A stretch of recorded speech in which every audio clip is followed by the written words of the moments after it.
Cycle চালাতে চালাতে চলে আসলাম আমার ঠাকুরগাঁওয়ের বন্ধু মুবিনের বাসায়।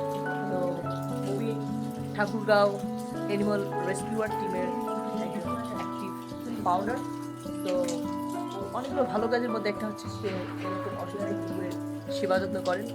তো অনেকেই কিন্তু আমরা যে অসুস্থ মানুষদের ধারে কাছেও যেতে চাই না, সেখানে অসুস্থ কুকুরের কাছে যাওয়া এটা সত্যি অনেক বড় মানবিকতা।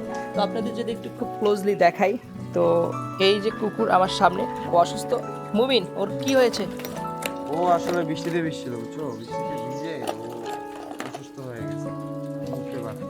তো ও বৃষ্টিতে ভিজে একদম অসুস্থ হয়ে গেছে এবং ওঠার মতো সক্ষমতা ওর নেই।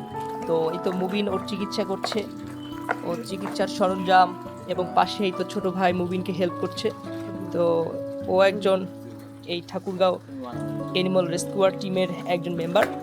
তো দুজনে ওরা কিন্তু এই কুকুরের সেবা করছে। এগুলো তাদের পক্ষে সম্ভব যাদের মন সত্যি অর্থেই মানবিকতায় ভরপুর।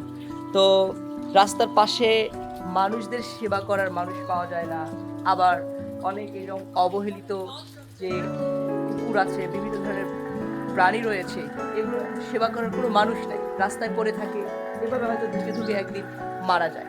তো মুবিনের মতো এই মানুষগুলো বাংলাদেশে আরও বেশি হোক, এই মানবিকতা পুরো বাংলাদেশে ছড়িয়ে যাক, এটা আমরা সবাই চাইবো।